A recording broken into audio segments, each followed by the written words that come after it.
Hey, it's Wednesday. Welcome to the Shaker Heights. Experiences may vary. One of our special midweek podcasts. And hey, we got we got we got we got somebody special up in here. She's the epitome of 84 pep. She's a former cheerleader. She's an educator, a yoga instructor, and just all around positivity and radiance. Coming to you live from the Warrensville Center Road Rapid Stop on the Green Line. And this is a first. It's a nice dig in our minds. Ladies and gentlemen, I'd like to bring to the stage Susie Spero. Yay! I'm so happy to be here. Hi, you guys. Hi, Hello. greetings from Colorado, Yes. Boulder, or Littleton. Oh, Littleton. Okay, there's a difference, right? Yeah, well, there's a difference. I'm not that cool. Is it like Shaker versus Heights, or I don't know. Boulder's, extremely cool. It's a college town, so. that's true? Yeah. Oh, I got to give a shout out. I got to give a shout out to Michelle Auerbach, Cameron Bassett Moore. These are Shaker folks, and my brother from another mother, G. Kim, that live all in Boulder. Oh. And shout out to the Colorado Buffaloes. Okay, Yay. there we go. Nice to see you, Susie. And I apologize to anyone who's actually watching this because I haven't eaten dinner yet, so I'm going to have a few bites of pizza. You go ahead and eat. We're just having a conversation. Like, the bar has been set already. We've had somebody on here rolling blunts and smoking and talking. So, you know what? It's legal out here, but you won't be seeing me do that. So yeah, that's okay. That's okay. So, thank you for taking time out. I know you got a busy schedule and everything. So yeah, let's start it off. Tell us, when did you ride to the Shaker community? When did I join the Shaker community? Yeah. I was born in the Shaker community. Oh wow! So so I grew up. Yeah, so I grew up on Rye Road, in the Mercer district. Okay. Yep, and so yeah, I was a walker, and at that time we could even walk home for lunch. So wow. Yep. So and then we kind of got to, in fourth grade, you were allowed to start eating lunch at school. But you had to bring your sack lunch. Oh, okay. Yeah. So did you have a lunchbox or a paper bag? Oh man. I can envision a lunchbox when I was little, because I also went to Shaker Day Camp, or Mercer Day Camp, and I absolutely had a lunchbox for that. Okay. And I'm certain I probably had like a nickel taped in it to make a phone call home or something, or a dime maybe. And then I think, didn't we have like a nickel to buy milk? Yeah, those little cartons of milk. Yeah. And then I think it was a dime maybe if you wanted chocolate milk. That was like more money. Yes. And so, but then we didn't really start doing, I don't think any of the elementary schools had kitchens. You had to bring your lunch. Yeah. And I'm pretty sure by the time I was packing my own lunch, that was a brown bag. Okay. Yeah. And so, were you the only child? No, I'm the youngest of three. Oh, so my Scott, sister, right? Yes, Scott, yeah. Mr. Shaker Heights. Yeah. Yeah, he was the head of the Alumni Association for a number of years. Okay. I don't know if he's still doing that. So meanwhile, my brother Scott is like Mr. Shaker. And then I wasn't like, I remember there was some type of, I don't know, you'll know this, Gabe, the reunion that I didn't get invited to because I wasn't on Facebook. I'm like, how did these people not know how to get a hold of me? Like, I got to be on Facebook. That's what was my first venture into the social, what's it called? Social media? Is that what it's called? Yeah. I still don't really do it. But I did join Facebook so that I could see, be invited to stuff like this. So Yeah. is that a conscious effort not to do it? Why don't you do social media? I don't do it because um, I kind of feel like if you want to talk to me, I'd much rather you pick up a phone and call me, and then we can like connect. And I'm not that interested, like in, What I ate today? yeah, I'm not interested in what you ate. And I kind of want to, I just feel like it's like a really impersonal way to connect for me. Like I'm Mhm. much more of a, like, and that's a good and a bad thing. And it's good because like I'm very present in my relationships with people. But Mhm. when you're not in my, little sphere of, I can see you and go have, go do something with you, I feel badly that I don't like, I'm not, because I'm not on social media, I don't stay connected well. Like you gotta text me or call me to Mhm. stay connected. I'm not gonna like be following you on social media. I I just don't. respect that. I Yeah. respect that. And I Yeah. do feel like it kind of okay, so here's the thing, because I joined Shaker, like the Facebook thing. Yeah. So then I had to get on Facebook, and then I didn't really understand it exactly. So then I'm like, oh, I know that person. So then I was like, friends with this person. And then all of a sudden I went on and I saw a friend of mine like go do something and I wasn't included. I'm like all pissed. I'm like, oh my gosh, had I not been on Facebook, I wouldn't have known. And it's Yeah. just this kind of like, she doesn't have to invite me to do everything. Like she has other friends, and Right, I right, shouldn't have right. to be that so soft, what is it, thin skinned. Yeah. And so I kind of can see kids growing up in this world today where like there are parties in Shaker. You didn't find out in real time that you were not included in the party. You found out maybe Monday morning that there was a Yeah. party over the weekend. And Right. then it's like, all right, whatever, because you're already on to Monday. It's not like Right. you already had your weekend. And I just feel like finding stuff out in real time is tough, I think. Yeah. It's like that, that was it, the fear of missing out, Yeah. FOMO, is Yeah. really amplified now with social media with certain people, whether Yeah. they're kids, teenagers, what have you. Yeah. Yeah, I mean, and it's like a Yeah. drug. It's also Yeah. like it can be detective work, you can be a voyeur, and I've caught myself, which I'm sure a lot of other people do, late Oh, at night, not being able to go to sleep, and then just going into a rabbit hole, going into people's friends, and then seeing what they're doing and what they're doing, and then seeing, oh, I don't see any pictures of their wife anymore, so they must be going through something. right. Right, Because I Right. right. used to see a Yeah. bunch of pictures of them with their wife and kids, so there's, deductive thinking starts to kick in, and then it becomes like the housewives of Shaker Heights or what have you. Exactly. Exactly. Forensics, social media Yeah, forensics. definitely. Yeah. I mean, it is entertaining at times, but I can see how it can, like you say, you go down a rabbit hole and all of a sudden you're like, 30 minutes later, you're like, what am I doing? I'm like still in Yeah. this rabbit hole. I don't know why I'm here. I So, mean, I do that on TikTok, when I'm up at 3:30 before I have to do stuff. Yeah, I go on TikTok and I see the spectrum of the world, exactly. and it's fascinating. Yep. Yeah. So So I don't, okay. So this is funny though, because I say I don't do social media, but Instagram, I don't post anything and I don't like have any. I mean, I know I have friends in the real world, but I don't have friends but I will go on and I'll be like think that like some comedian, whatever, and there's an algorithm. So I'll get like certain comedians and right, I'll get the dog videos or whatever. And, like last night, I should have gone to sleep. And next thing I know, I'm like, my kid texted. So I'm like texting with him and then I'm up. So I'm like, oh, I'll go on Instagram. And again, I should be sleeping. And it's like 30 minutes later, I'm like, yes. one more joke, one more joke.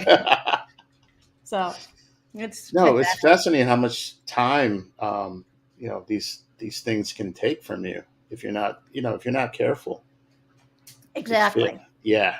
So how do you manage? When you talk about your kids and stuff, how has it been difficult to manage their social media use? What's interesting is that I have 3 boys, Okay.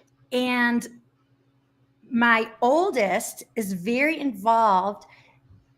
He's 26, and he actually is the head of Colorado's Marijuana's Anonymous recovery group. Oh, wow. It's so crazy. It's like I feel like the worst mom because I was like, oh my God, I didn't even know that this was an issue. Like this was a couple years ago. He's 20 when he was 24. I think he went to his first meeting, and I'm thinking, man, I kind of like, I knew, like, I'm not living with you. So how am I supposed to know what you're doing? Right. And I was really proud of him, how courageous, like at 24 to know like, this isn't working for me. And so he's very involved with that. And I bring that up because he also, him and all 3 of my boys are like like their phones. Like they just feel like they know how addictive it is. And my oldest son was thinking, gosh, I need to go to this because they have an anonymous program for addiction for every addiction out there. So he was trying to find one for technology. And they didn't have any in person in Denver, but you could go to a meeting online. Oh, the irony. I'm like, really? It's kind of like saying like the AA meetings to be held at the bar down the street. So he was so disgusted that you have to use technology to go to a meeting to break your technology addiction. He has started an in-person technology group because it's the same, same mindset. Yeah. It's a little different because in technology, we actually have to use it. You can't just not do technology. So you have to have like a ceiling and what is it called? A floor and a ceiling for your use. Yeah. So I used to be very addicted, and I'm much, much better to the news. Okay. I'm addicted to the news. I wear an earpiece and I don't want to miss anything. I'm getting better because it's become so tabloid. Yeah. There's not any real news anymore. But I still want to get deeper and start to understand why things are happening and the history behind it and things that have been written and higher brow type of stuff. But I'm definitely addicted to the news. Yeah, and it was really I was using a lot of time, and I was and then I would. So I don't really have. I used to have, like I'd watch the news and whatnot, and now I kind of just don't. I mean, I still am checking it, but I'm trying to get it a little more balanced perspectives. And that was another thing that I'll mention Braver Angels. So I got involved with Braver Angels. It's a nonprofit, cross-partisan, grassroots organization that I got involved with starting in 2020. And basically they started in 2016 after the Trump Hillary election. And the guy who started in Lebanon, Ohio, and found 10 reds and 10 blues and sat them in a room for the weekend for them to, he was actually a marriage counselor and used the exact same techniques to figure out how to teach people how to communicate with one another that don't have the same perspectives. And so I was really curious about and I got myself involved with that. And it actually, well, my husband didn't vote for Trump, but he is more red and I'm more blue. And so that was hard on that's what drew me to this, because I was like, gosh, if we can't figure this out in our marriage and we love each other, how is our country going to figure this out? When did you find out? Because that, for me, that would be a determinant whether I'd be dating someone. Exactly. Like right now, and I call it a mixed marriage, they don't exist anymore, right? When we got married, I'm Jewish and he was raised Catholic. Like that was, ooh, you're marrying outside your religion. And I'm thinking that wasn't an issue at all. Like to me, your religion is a very personal thing that's your moral compass. Like it's my relationship with maybe a higher being, you know, it doesn't like impact my relationship with my husband, my personal spiritual, you know, faith-based. Yes. yeah. Like, although I will say though that we, you know, it was important for me to raise my kids Jewish for them to, you know, experience everything about what that meant to be Jewish. I feel like living in our country, you know, it's a Christian-based culture. So if you're going to do anything other than Christianity, you actually have to make more of an effort. Like everything in our country, like I can't, you know, and I don't think it's a negative, you know, like it's funny. My kid teacher in 4th grade called me the first day of school thinking that my kid was a Jehovah's Witness. I'm like, what? She goes, I just want you to know, you know, we'll be really sensitive. And I was like, I really appreciate this phone call. I just need to let you know he's not a Jehovah's Witness. He's Jewish. And my husband's Catholic. We celebrate every holiday that shows up on the calendar. So please include him with everything. Like, don't, you know, so. Yeah. But meanwhile, I feel like the times now, I don't know if any of my children could date somebody that wasn't politically aligned with them. Whereas for me, back before this era of extreme polarization, you know, like it wasn't as polarized when I got married. You know, I can't help but think, okay, you coming from Shaker, I would naturally think that you have a liberal bent. And very liberal bent. I'm like super progressive. And that's actually this last year has been super hard for me because I'm very progressive. And then the far left progressives, as a Jewish woman in this country, it has been blindsiding to me how anti-Semitic the far left has shown its colors. And it's been really hard for me because yeah. How does Colorado, that's your environment, how does that play in your relationship? And I feel bad for my husband because I do feel like he is a red island in a sea of blue because I choose to live in most of people, you know what I mean? Like it's pretty blue, Denver. And so, is he more of a centrist or he's a libertarian? Has he moved? He's a libertarianist. So a libertarian, I don't know. We went to a Braver Angel thing last night where we were talking about the election and we were going to see how red and blues can be curious about each other. And honestly, it's so hard to find reds to be willing. I reached out to a number of reds to say, hey, would you join me at Braver Angels? We're trying to get red and blue America to talk to each other. Blues are all over it. Blues are like, yeah, I'll go. And reds are just a little more, I don't know. I'm not sure if I just don't know the right reds. I'm not sure. And then there's levels.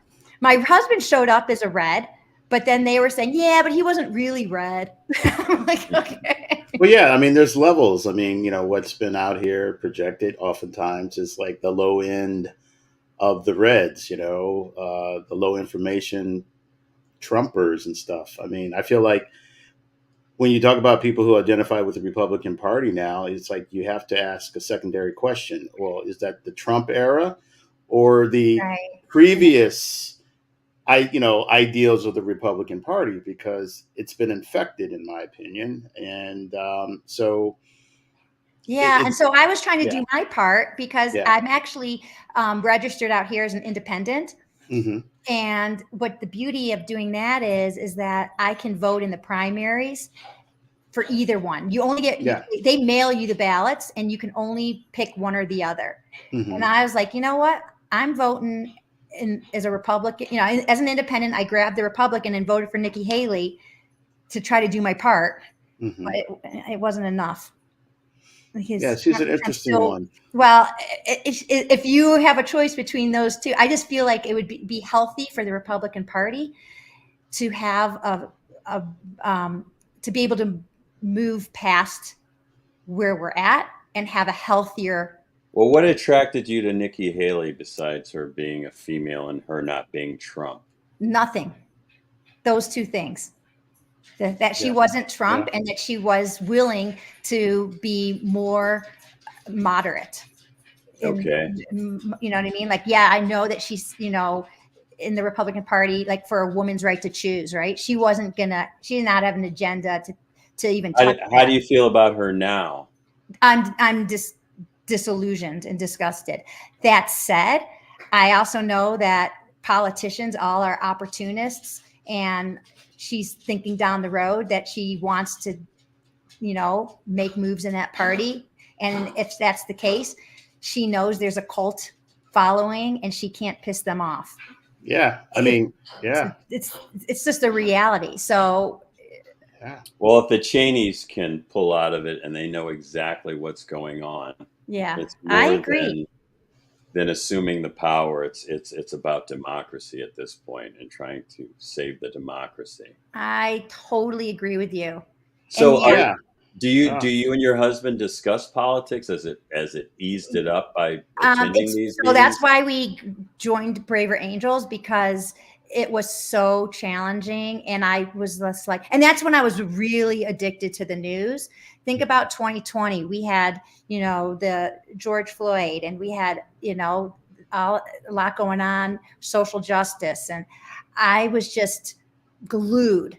Like, what's going on, and how's this all gonna, and he has an interest in the news, but not addicted. And so that was tough for us. So I've, and like when we with the Dobbs decision, right? Like, he's a Catholic.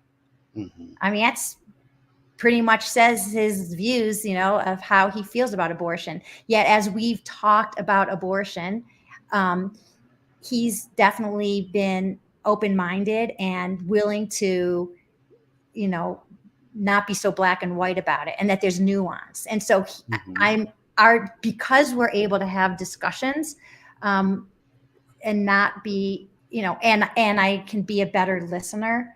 Like, I've learned that I learned that like when I cut him off and I don't listen, and I just jump like, no, but listen to this. What Braver Angels has taught me is that if you ground your discussion in facts, you've lost the discussion. Because we don't even have What are facts anymore? That's the point. Within your discussion, I mean, Exactly. You're right. Is it a microcosm of what you're seeing as a whole in the world, or are these discussion groups bringing you closer and what we're netting learning, out more of an understanding of what I think are truths? Yes. If you go into these Braver Angels discussions thinking that you're going to change anyone's opinion, then you're going to be very disappointed. When you go and talk with people who you are coming from different perspectives, your goal is to approach the conversation to be curious. I'm curious as to why you feel what you feel. And I'm curious to hear your story. So if I can learn what your story is behind where, your views, what we will find as people in our country is we will end up finding out that we actually share more values than not. And so if I may have the same values, but because I have a different life experience and a different life story, I have a different lens that's leading me to a different perspective. And so we have to start realizing, and that's why I love Shaker so much. And that's why I think that I'm so attracted to Braver Angels, because Shaker has so many different stories that were all showing up at the same high school. Yet we had so many different experiences, and all of a sudden we were thrown into the same school. Petri dish. Navigate, yeah. And I think that we're so very, very fortunate to have experienced that, and that it's a very unique situation. That have you read Meckler's book? Yes, I did. Okay, that's where I learned a lot more than I knew going through the experience. And I still think that that was one of the reasons that Gabe and I talked about putting this podcast together. This is our time. this is what we were trained for, I think, to talk about these things and these lessons. Now, when you're in Braver Angels, I've been being recruited to Braver Angels through this. I just wrote it down so that I wouldn't forget it. I went to this restorative initiatives / justice where they talk about the criminal justice system and Right. talk about what has put these people in these places, and to have bigger discussions about that. Do you think, this organization doesn't help you, but is it spreading enough is it on time enough to really have an effect on So what's going on right now? Yeah, I just went to a meeting today, and because I'm trying to get fully trained as a moderator, and so I was going to this meeting, and the guy who started it told me that Braver Angels now has 3 academic studies that are proving that this actually does work. So it's not just like, oh, I think it could work. And then there's this grassroots effort, right, where we're trying to get people to talk, but he's also has it in the congressional U.S. Congress. There is now a problem solvers caucus where he's taken elected officials and put them through different Braver Angels training workshops. And then in New Hampshire, it's called the Granite Caucus now. So they caucus with the Democrats, have a caucus. There's also the Granite Caucus, which is basically the Braver Angels. And so they are caucusing now. So, and there's another workshop. It's the trustworthy elections process.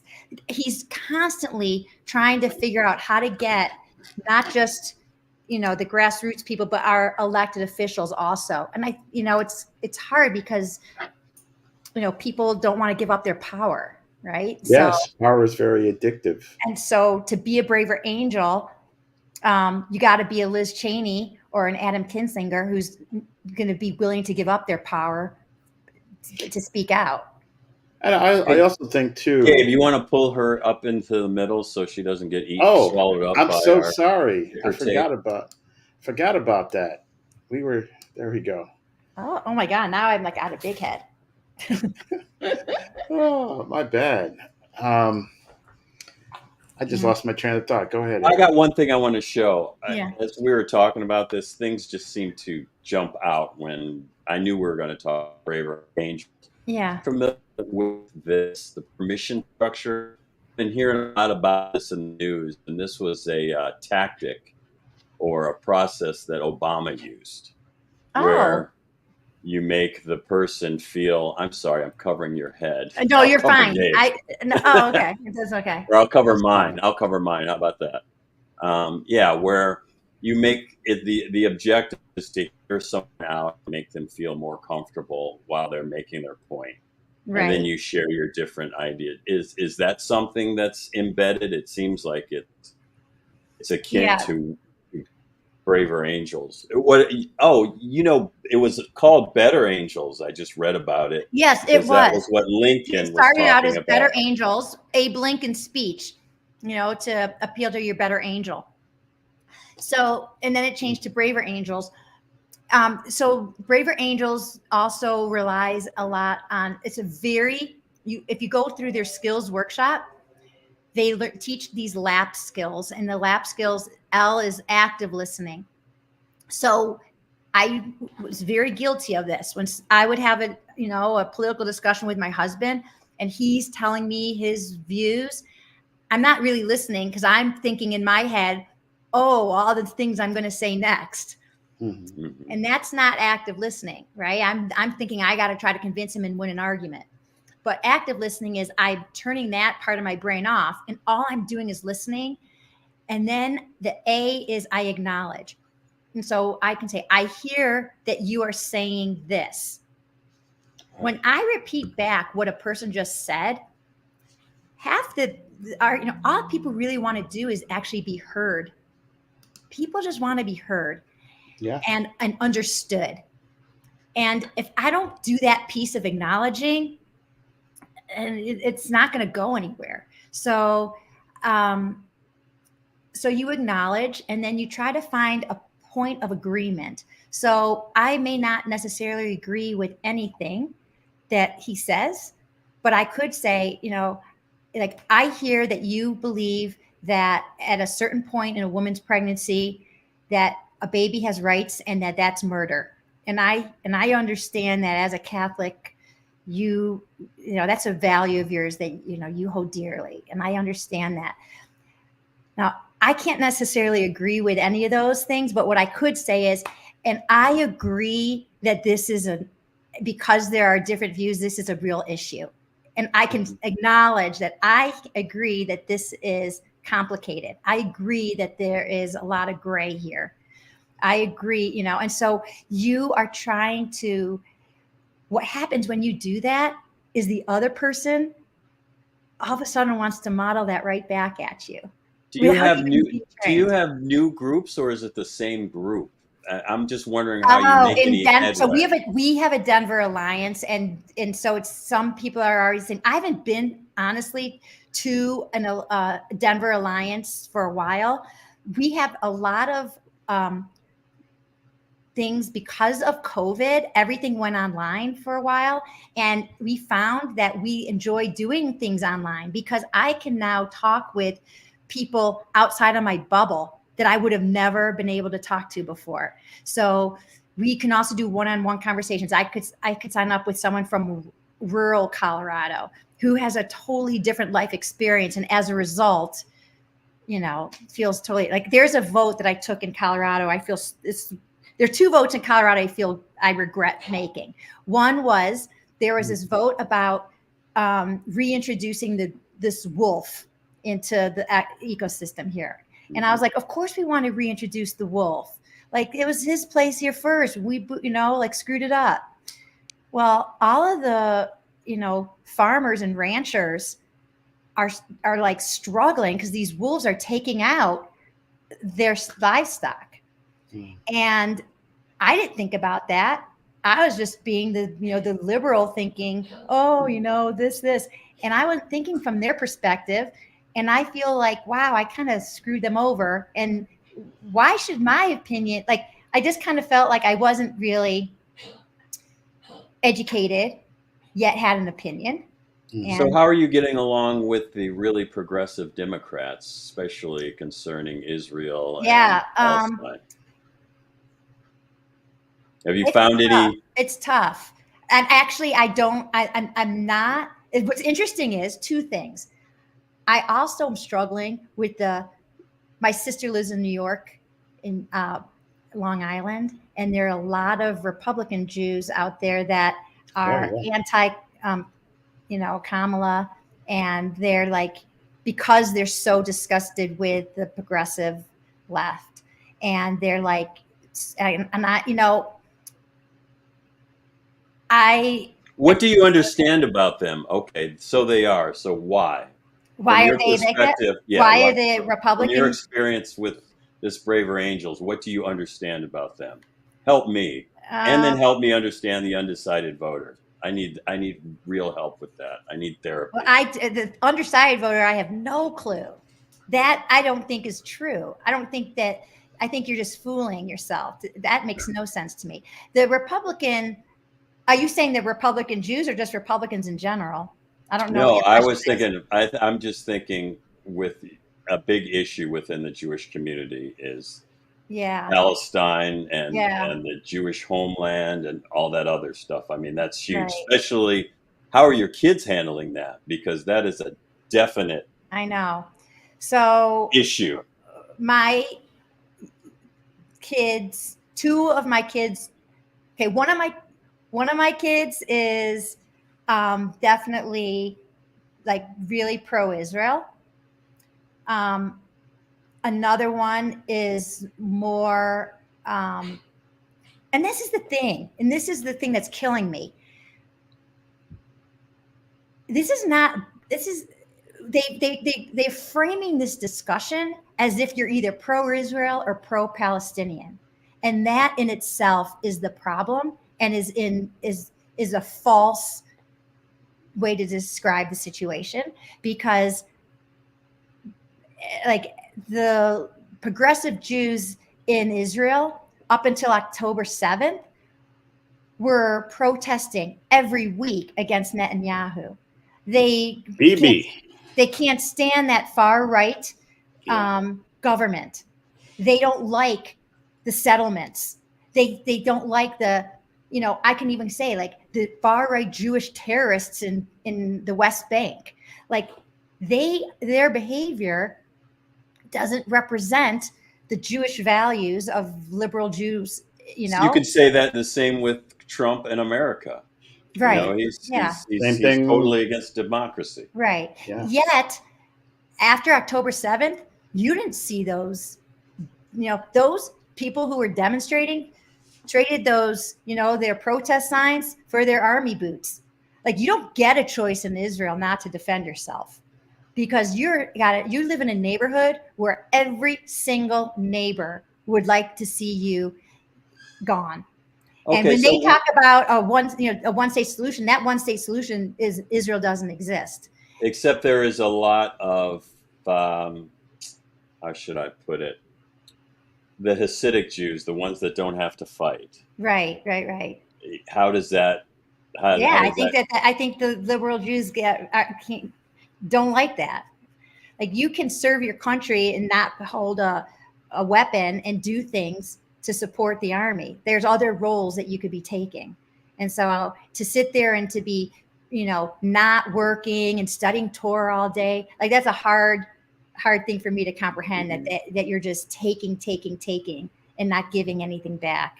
That is, and that's the same thing. That's because it's like, I don't know, I may not be saying this right, but the way they form their government, Netanyahu can stay in power because he had to have this far extreme group to be able to form a coalition.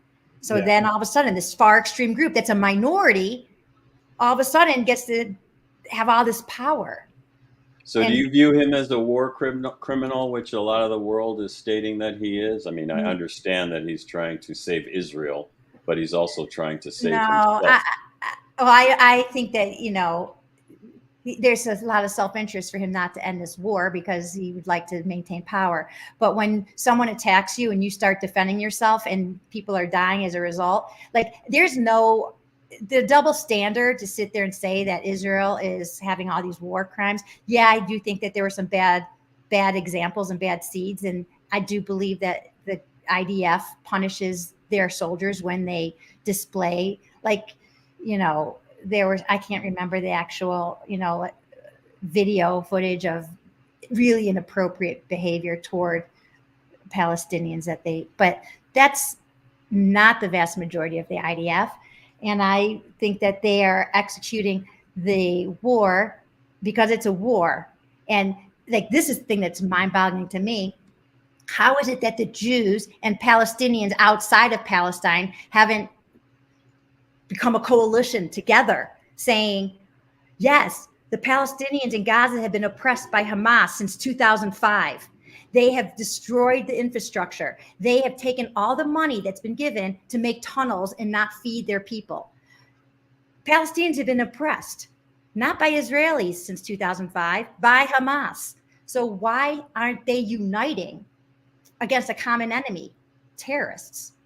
And that, to me, to have college students like not be, to me, saying to the river, to the sea, like an intifada, whatever, like, it's very, I think a lot of that too is uneducated is what it feels like. Yeah, it's uneducated, low information. And you got to think about our educational system since we were in school and what we went through and how things are been very simplified. Things are sound bites.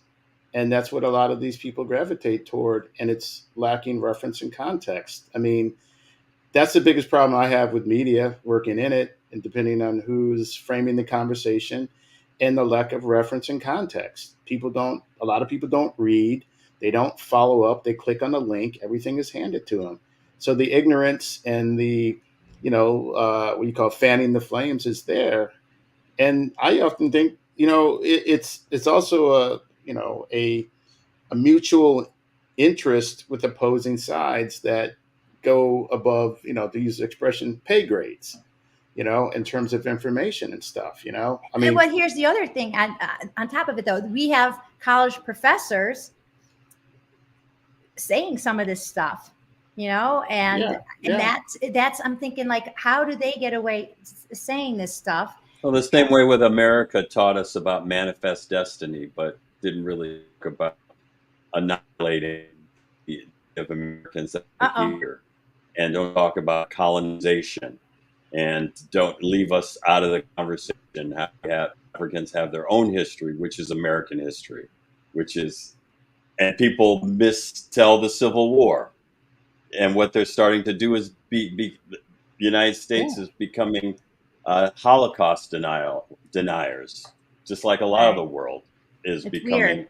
populist. So same way, right? Whoever's framing the conversation for what reason, and it's the same playbook, right? Yeah. And then to me, I think about the irony, especially at the college campuses like Columbia and NYU, where these protests have been ongoing, and the administration. But I look at it from another lens, like, okay, who's the administration?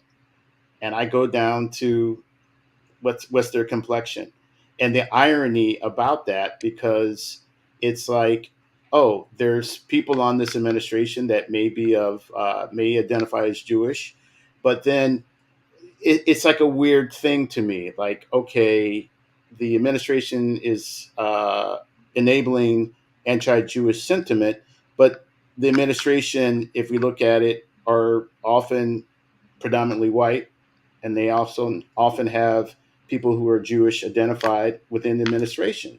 So to me, sometimes it's about the financial interest and people's self-interest in terms of the information and what's being shaped and pushed out. I think also, the whole DEI has been framed as the oppressor and the oppressed, and so who's it been framed by? Who's it been framed by? I don't know who has framed it, but every time you read about, like, the kids, what they're learning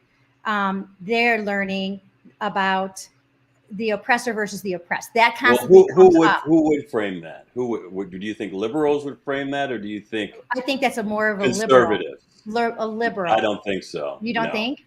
No, because DEI is about having people that should have the opportunity to pursue these higher jobs and these higher wages. Of course, but don't you think that would be a liberal mindset, that there should be some more equity in that of who gets to be pursuing? Is that's a more liberal view? A conservative is not going to be worrying about that. Oh, okay. No, I thought the way that they're framing DEI is the same way they're referring to, what is it?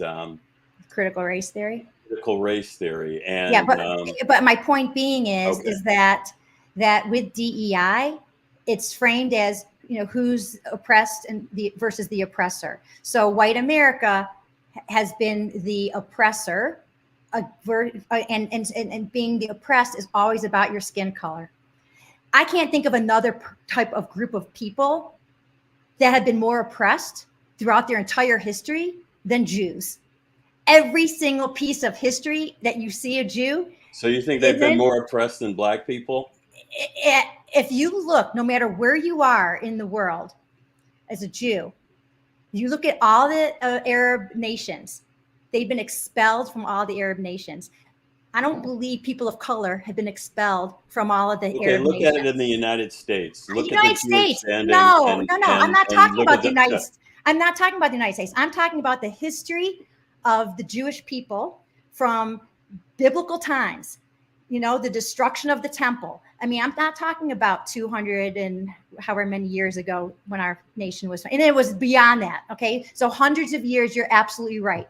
Blacks in this country have been more oppressed than Jews. I would agree with you wholeheartedly. I'm talking about, as a people in this world that we have lived in, the history of the Jews. I will say right now, if not for oppression, Jews wouldn't have that many holidays. Every other holiday for Jewish faith is they persecuted us, we survived, let's eat. I mean, that's basically the theme of every other Jewish holiday. There are other ones that exist, but that's basically the theme over and over and over again.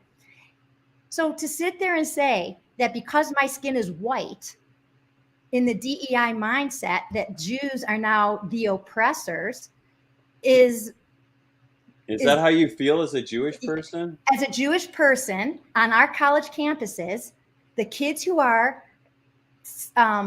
protesting, and I hate that it's pro-Palestinian or pro-Israel, because I'm very much pro-Palestinian and I'm very much pro-Israel. I don't think those should be mutually exclusive. I think there are many Jews that want, and here's the thing, Palestinians have been given opportunity, like in 1948, I mean, the whole history thing. I mean, it was partitioned, and instead of saying we're going to build this nation, they all just, everyone decided to attack Israel simultaneously. Well, so those are choices. I would also say the British. Of course, the British that did that. Right, and that's that part of the history that's not often amplified to the masses of how much the British had had sown the seeds of discontent in the Middle East. I can tell you, they arbitrarily carved up, Afghanistan, India, Pakistan, and all, and totally ignored the tribal affiliations. Right. No, you're absolutely right. The British are an invasive species. Okay. No, they've had their hand. They've had their hand in it all. Yeah, and I also just think a lot of it too, unfortunately, is especially we grew up here. We're Americans, and then we have our intersectionalities. But race has always been the elephant in the room since the founding of this country. So a lot of stuff is also, to use the expression, about connection to the complexion, because yes, no question, Jewish folks have been oppressed all over the place. But oftentimes here in America, there is the luxury of the fact of one's skin color, because this is what's emphasized, regardless of we can't identity. Hide from it. You can't hide from it. I mean, here's an interesting quote. I don't know if you've had a chance to read this book called Caste. I just heard about that. Someone was talking to me. I may have read part of it. I have the worst memory. I could have read part of that. Yeah, they did a movie. There was a series called Origins based around it. Yeah. But this political scientist named Liliana Mason, she's quoted as saying, going back to the parties have grown so divided by race that simple race identity without policy content is enough to predict party identity. And I find that to be a very profound thing. Yes, there are, Black Republicans, there are South Asian Republicans, there are Asian Republicans. And I think a lot of what unites them is this mythology of the American dream driven by money and capitalism. Economic assimilation, that's what it is. Yeah, pretty much. Because, when people come here to America, whoever it is, they've been largely influenced by Hollywood and this idea of the American dream and what that could mean to them. Make it big, make money, get the girl. And then, but yet they're also being introduced to a caste system, because I can tell you, talking to my South Asian friends and, Pacific Rim friends, who are first generation here. Yeah. When they come over here in particular, who to avoid? The Blacks.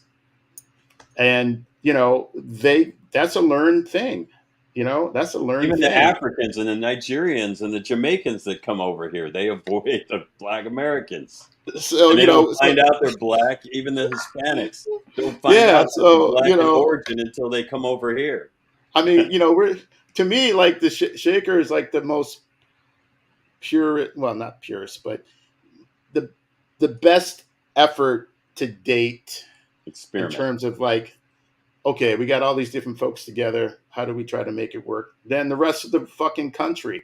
I mean, and going back to the, Catholicism and, abortion and stuff, the fact that we had to, just meaning in general, we had to have legislation to give women the right to vote. We had to have legislation to allow blacks to vote. Right. You couldn't even And use a credit card without the permission of a man until 74 I know, or 70, yeah. 75. And you know, and Exactly. like we don't even have the ERA amendment ratified. I mean, it's like what the fuck is what's up with all this shit? Yeah. We don't even have And the who's right to driving vote. that stuff? Black Who's driving that stuff? Black You know, people don't is even it- have the right to vote yet. It's an act of Congress that has to be renewed.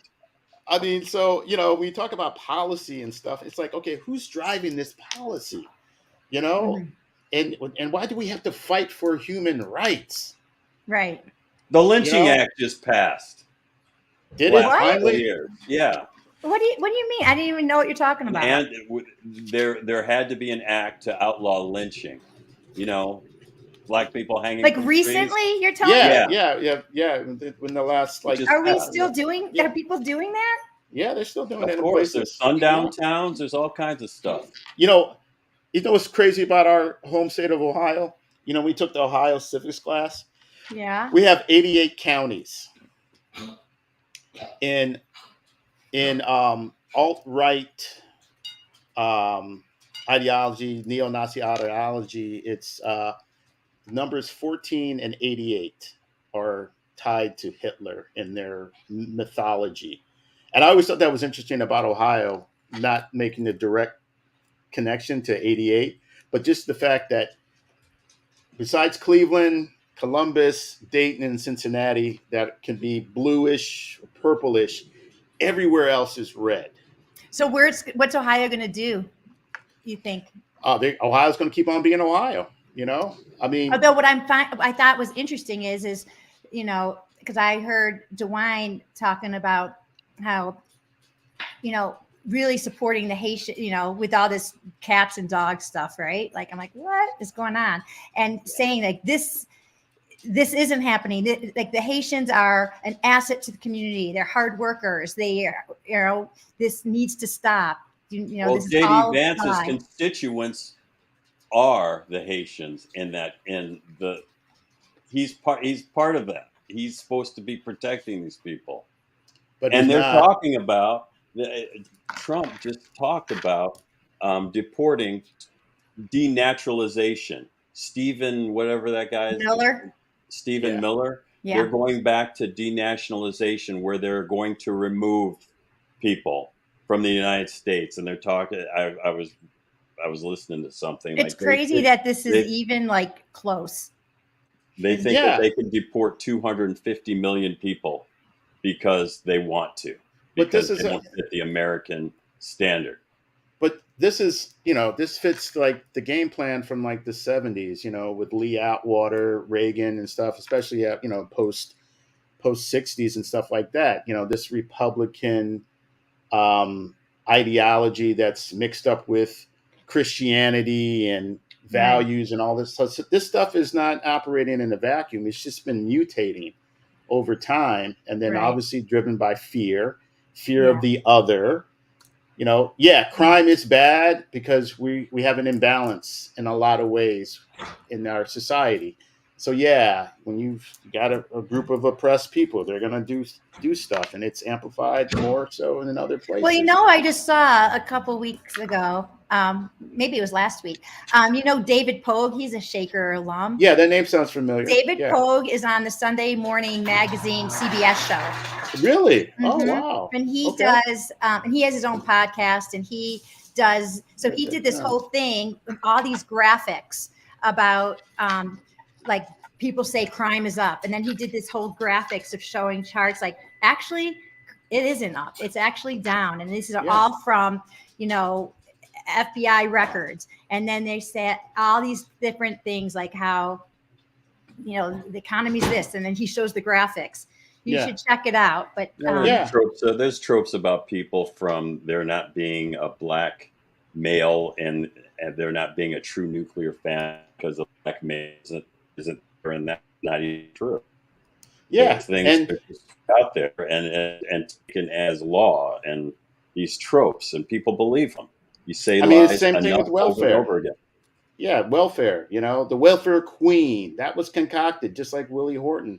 So again, the media and the way stuff is branded, like there's this guy, David Orloff. He was at professor at Berkeley, and he's written a lot of books about the parties and branding and stuff. And he said, one of the things that the Republicans have down really good is their brand messaging and how they message. Right. And then, when we have, when you talk about the Democrats, we're Platonian ideals and this and that.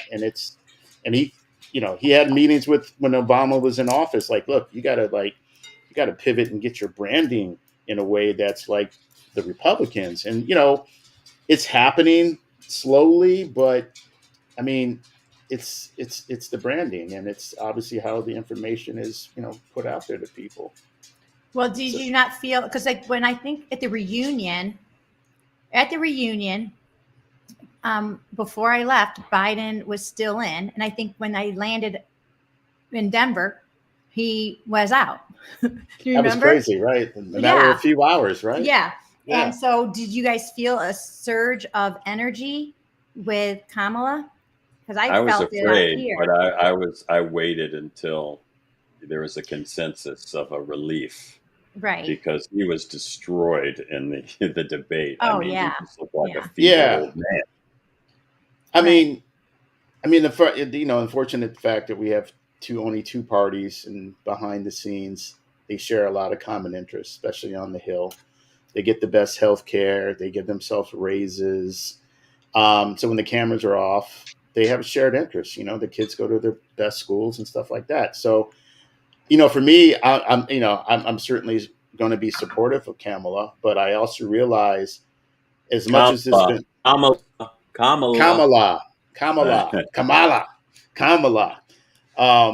But God willing, she gets in office. She was going to have her work cut out for her because, as much as the Republicans, when Obama was in office, what's his name? Gobbly Turkey Head was like, we're going to make him a one-term president. They're going to go full bore with her. So, it's going to be a rough ride. If it's contested and it's up to the the higher courts, it's done. Yeah.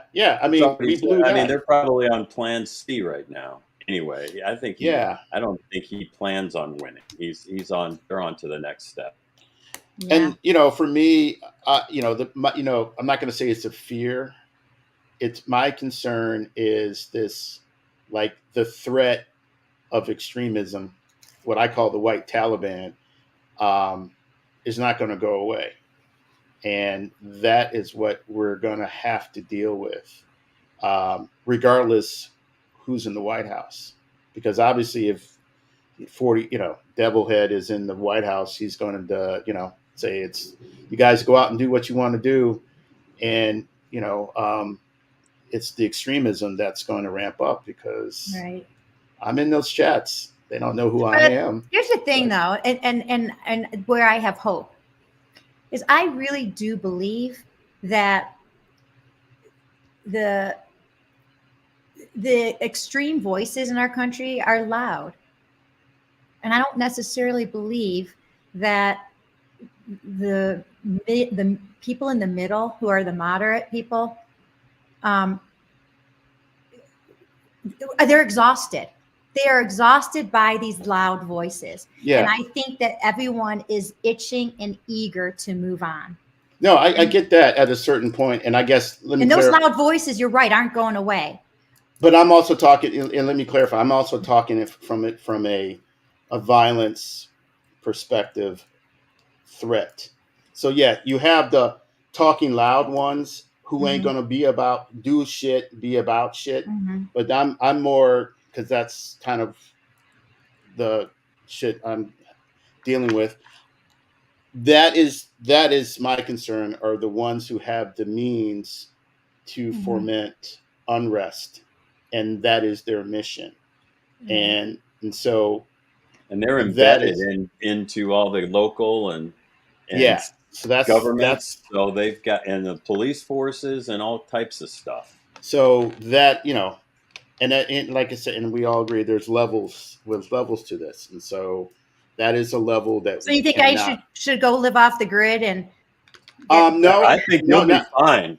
Yeah, you'll be fine. Not yet, but if Russia hits us with the EMP, or the Chinese and Russian satellites knock out our GPS system. Yeah. So my oldest son, this is very weird. So my mom's father was from Hungary, and he had a very, very heavy Eastern European accent, and he was a ham radio operator, had this huge antenna on his roof, and during like the war, families would come over to his house and they would talk to their sons through this ham radio operator. Yeah. And so my eldest son had no clue about any of this. And all of a sudden he tells me, "Hey mom, I just got my certification to be he's working toward his certification to be a ham radio operator." Oh, like, what are you talking about? Yeah. And he's like saying, "We got to be prepared because someone's going to take out all of the satellite and we won't be able to communicate with each other. And we got to make sure that we can still communicate." So he's kind of thinking like you, like, we got to get, I think something's bad going to happen. I mean, it's just a matter of on what scale, but bad things are coming. So anybody that thinks that, that the extremist part of the maggots in the Republican Party are just going to tuck their tail and go away. I can sell you the book Brooklyn Bridge, with LED lights. We're gonna continue to be going into challenging times, despite the glimpses of light, points of light. Maybe we should focus on the fabulous times we had in 1984. We can do that. We can circle back. We can pivot back to that. That's a perfect segue. Yeah. That's a perfect segue. So who were your talking about blacks and Jews? Did I tell you this whole thing when Karen Weichel and I at the reunion were talking about this? How okay, so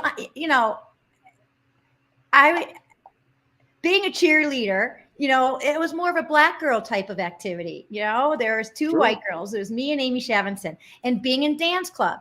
That was more of a black girl activity. So I definitely had friends that were part, I was never really part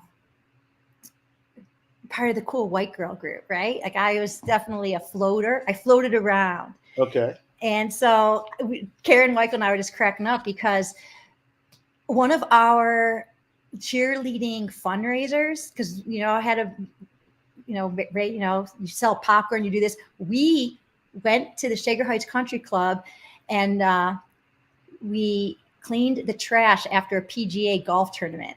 And the joke was, this is the only time the Shaker Heights Country Club is going to let blacks and Jews on their course. Right. To clean up the stuff. So I know.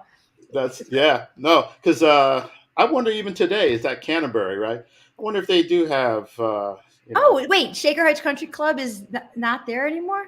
No, it's still there. I just wonder, is it called, what is it called? I thought it's the one called off It's Canterbury. Is that the one? Okay, off of South Woodland. Over by Byron, yeah. Okay, that's not, I thought that was Shaker Heights Country Club. It's called Canterbury? Canterbury Golf Club. It's somewhere in Shaker. I think because Shaker has like two golf clubs. Oh, they do? Yeah. All right. Yeah. Well, we only cleaned one of them. Yeah. And I know that we weren't allowed to be members. Yeah. And neither the skating club either, the Shaker Skating Club, where you are Jews out there. Wait, the one I don't know. That's at Kemper and Fairhill. I don't know. Were you guys in the skating club? No. Yeah, right. I was in no clubs, I don't think. Yeah. But yeah, so let's talk about how did you gravitate toward dance and cheerleading? Did this start at Byron? What was your Byron experience like? Byron, let's see. I was really involved in student council. This is a sad Susie Spero story. So I was really involved in student council, and I grew up dancing. So dancing was a big thing, but we didn't really have dancing at Byron. Okay. So I didn't do that there. But and then I was kind of I wanted to be more involved in student council. And I don't know if you guys remember this. I ran for president my senior, going into our senior year of Shaker. You guys may not. This is a very dark time for me. By then, yeah. Do you guys know who was the president of our senior class? Kevin Seminaro, right? Yeah, Kevin Seminaro. Oh, yeah. Yeah. I thought that was like a write-in, like kind of like joke, like I thought he was written in. Oh, for Pedro. It could have been. It could have been. But do you know how like devastating that was for me? I took it so serious. I was like, I really love our class. I want to do this. And I mean, it has nothing to do with being, I just like, I'm a workhorse, man. I'm going to get stuff done. Right. And you're like, no, we would prefer to have Kevin Seminaro, who I'm sure is a lovely person. Yeah. I just remember. And but I do remember that we didn't have a class float because we didn't have any organization. Well, I heard on, there was another Shaker, one of our Shaker folks who had mentioned that Kim Crawford.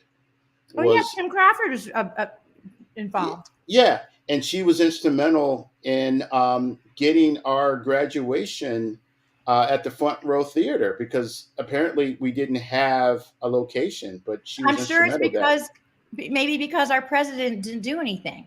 Right. And so she did it. Yeah. So that I've heard that. I remember someone had asked me if I would help do stuff, and I'm like, I'm good. I think you have to be sober to do things and get things done, don't you? Probably. I'm just saying. I know. I'm just saying. I agree. Yeah. So that was a tough moment for me. But you're resilient. What's your zodiac sign? Aries. I'm fire. Oh yeah. Are you? What about you? March or April? April 5. Oh, I know people on April 5. What are you? What's your sign? I'm Cancer with Sag rising. So God, you got it all going on. Yes. What about you, Eric? I'm a Scorpio. Is that? Oh no! Wait. That's a water sign too. Okay. What water and fire? My birthday is Halloween, so. Oh my gosh, I love Halloween. Did you like Halloween growing up? Oh yeah, I loved it. Yeah, I had parties, even through adulthood. Saw some stuff that I have to keep under wraps. I used to throw work parties. So much fun, Halloween. Yeah. My oldest son would do a starting at Labor Day, would create in our basement and construct a huge haunted house, and we would have hundreds of people come through our basement, and we would raise money for nonprofits, but whatever. It was, I had a thing where I would wear something and I'd look like my head would fall off my shoulders. Kevin Seminaro has just, Kevin, are you there? He just left a comment. Kevin, you don't need to debate no, I think that you're a lovely person and you should, I'm letting you know that I just was really sad. That's all. I'm going to stand by what I said. I saw what I saw, and you can come on the show and defend yourself, Kevin. Hey. No, I'm just saying is that I saw what I saw. Somebody called him. That's too crazy. I saw what I saw. Shout out to Kevin Seminaro. Hi, Kevin. I don't know where you live, and I won't see you on Facebook. Yeah, will do. All right. Thank you for tuning in. You never know who's listening out here. I can't believe anybody's listening. It's a super moon tonight. It's a full moon, so everyone's probably coming out tonight. Yeah, it's an eclipse, and so things are could be a little spicy. So going back, you're at Shaker, cheerleading, dance club, and stuff like that. I mean, what were you thinking about beyond Shaker, the future? I mean, did you have did you have an idea? I had no clue. I loved Shaker and didn't think anything beyond my experience. You know what I mean? Like I had no idea what I was doing. You were very present. Yeah. So I didn't have any, Where did you I kind of fell into teaching. I went to Michigan. Mm-hmm. I love Michigan. Thanks. You went to U of M? I did. I am a Wolverine. Yeah. Wow. And Roger Lieberman. Hey, Roger, shout out to you. And Lyra Ghosh. So, yeah, so I was at Michigan, and then when I graduated, I moved to DC. I remember getting on a Greyhound bus, and I told my mom, when I find a place to live, you're going to ship me my boxes. And I slept on the couch from some guy that I met, I knew it from school.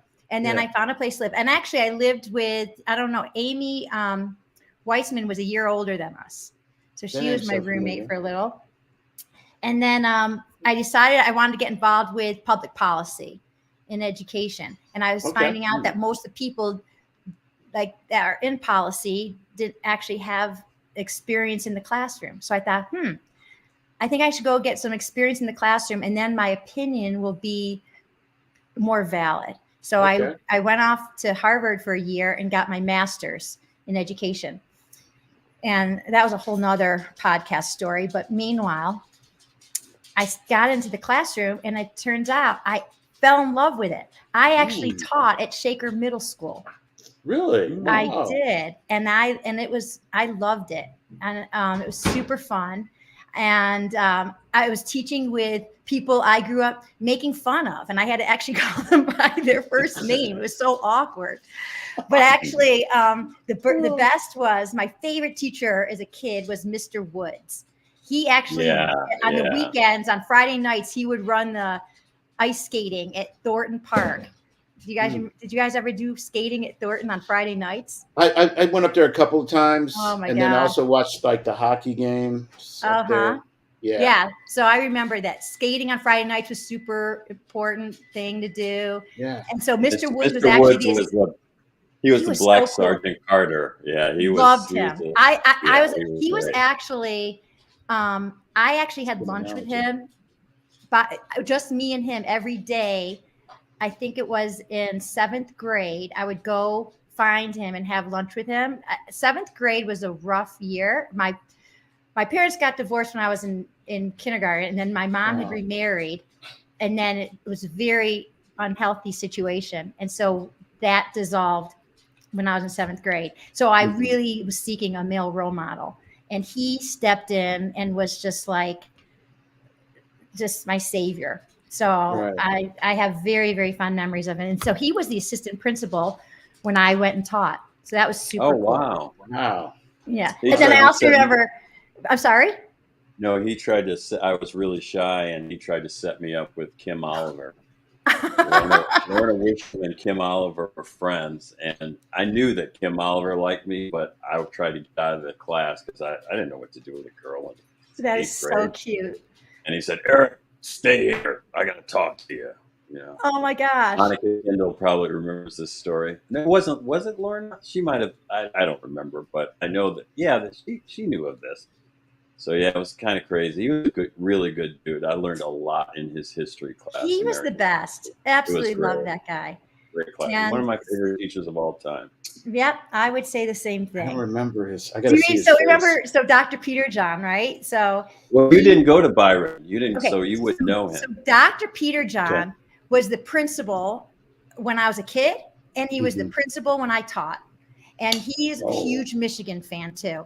So I remember when I was teaching, I was probably like 25 or 26 years old. Yeah. And I remember he says, did you do the morning announcements? Hold on, at Byron. Who did the morning announcements? I did sometimes. Yeah, sometimes. Yeah, that's what I thought of. And who was the other one? The other cheery girl. I don't know. Well, I didn't do it always. Because I was in student council, so I would do special ones. Yeah. Okay. But meanwhile, Peter John says to me, "Hey, Spero, you look like a kid. You got where's that suit you wore at your interview?" I said, "Well, I only have one of those." So he goes, "All right, wear it every other day." Did you have those pair of shoes, like those, like I call them like the peanut shoes, like the black and white? Yeah. What do they call Saddle them? shoes. Saddle shoes. Yeah, saddle shades. Oh, that's what they're called. Okay. Yeah, we had to wear those in cheerleading until they finally let us wear tennis shoes. They would kill us. But yeah. Okay, here's a memory. Peter John with puh. His P's were really hard when he did the announcements. Yeah. He seemed like he was like so scary. Yeah, but he was a good guy. He was a great guy. Such a great guy. I loved Dr. Peter John. And then Mr. Jarvie, he was our assistant principal. He was also great. I have really fond memories of school. I loved school. I loved my teachers. Were you like in the AP classes in Shaker? It was interesting. I was thinking about that. So some of the classes I did AP math. I'm a math teacher. So I was, very accelerated in math. And then I was thinking about that whole book that you referred to about having the classes being, segregated by the levels and the colors, and whatnot. And I remember my AP class, I do remember Chris Underwood and John Singleton were probably the only two black guys in my math class.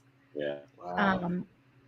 And so it was, and I was friends with them. And then Derek Milligan was also a good friend of mine because all three of those guys played basketball. And the cheerleaders, we would get to be on the bus. We weren't on the bus for football games because the football team's so big, but we got to be on the bus with the basketball guys. It was so much fun. They'd be in the back, like doing all this crazy stuff. And then I remember, I can't remember the name of, what's his name? Maybe it was John Roethlisberger. I don't know. The basketball coach basically banned us because it was just too distracting to have us because we were all like, yeah. So who were your friends? Did you just run with the cheerleading crews? And who did you you know date? what? I'm kind of like a lone wolf. Okay. Did you have a boyfriend? Did you have a boyfriend back then? So my senior year, like halfway through, I started dating Timmy Pohl, which I still call him Timmy. No one else does probably. And then my junior year, this is a little secret. Most people don't know this. And when you said, wake up in the breaking middle news, breaking news, everybody. And then I'm thinking, okay, so you said go at night, you kind of like go on the internet and like look people up. Yeah. So I looked this guy up because I was like, I'm going to be on the Shaker thing. I got to I wonder what happened to him. And I'm like, oh my God, he's so cool. Yeah. It's Derek Milligan. Do you guys know Derek Milligan? He's a tennis player. Yeah, I've seen basketball player. He's like I don't know him, but I know who he is. Yeah. Yeah.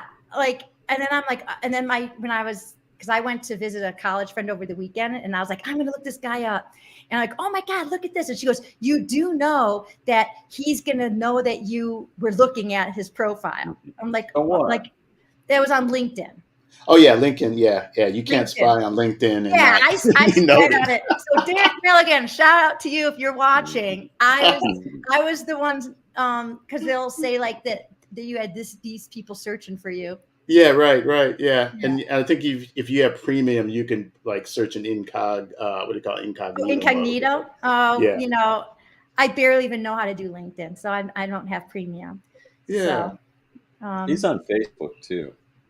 Derek is? Yeah, you can see his family, everything. Yeah. Okay, so I'll have to get on Facebook. Him, Go ahead. So he was class of 84?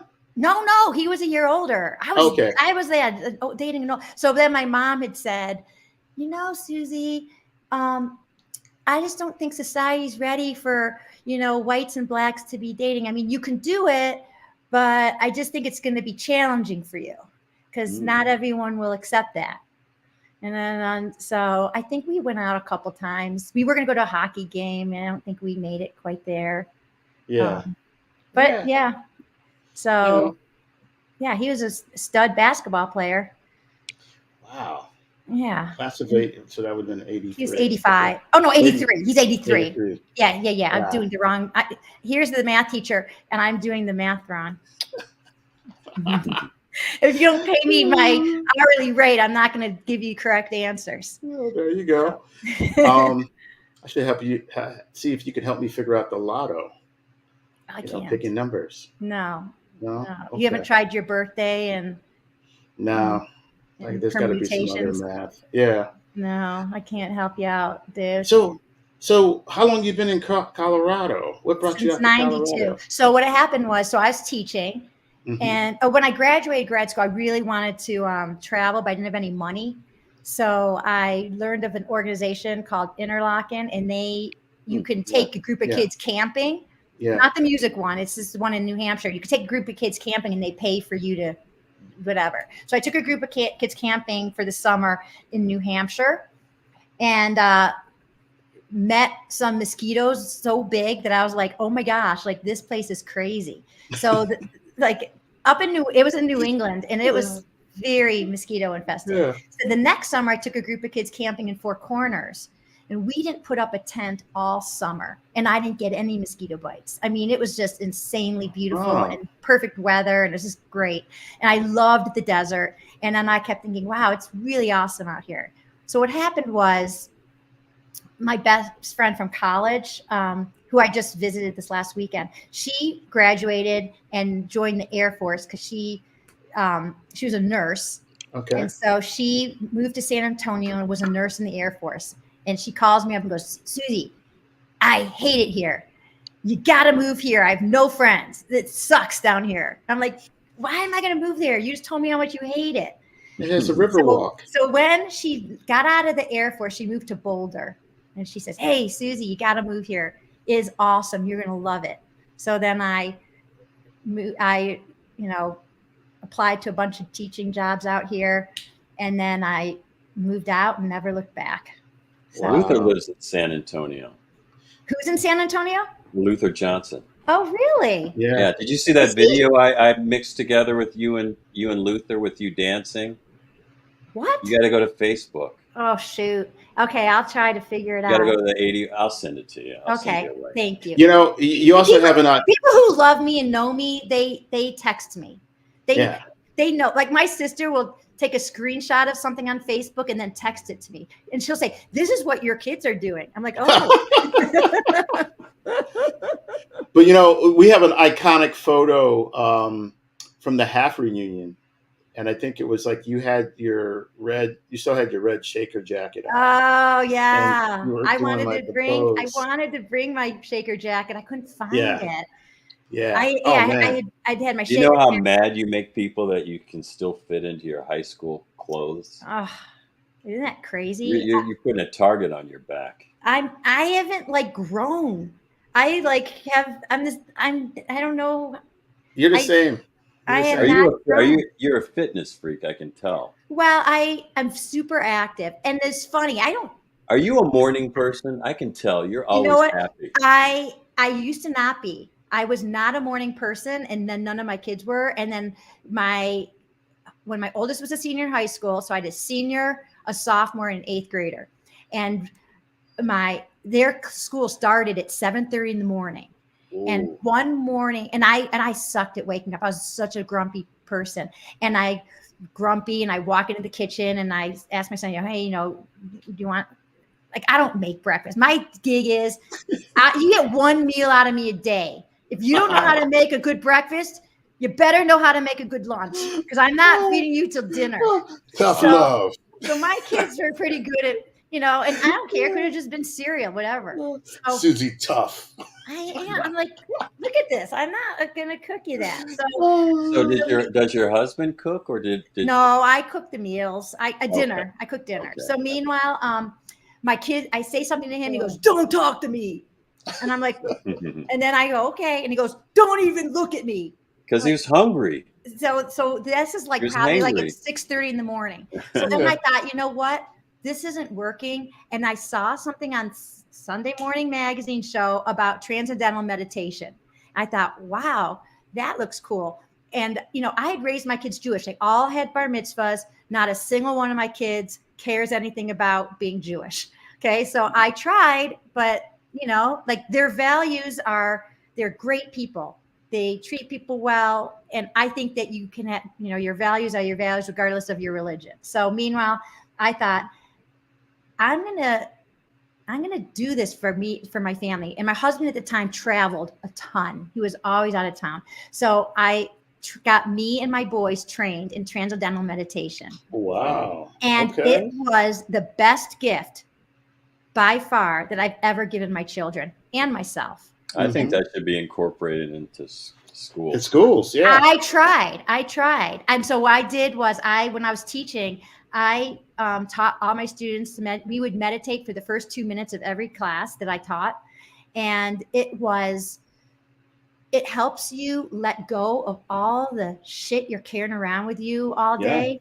And how can anybody learn with all this going on in their head? Yeah. You got to let it go and then breathe.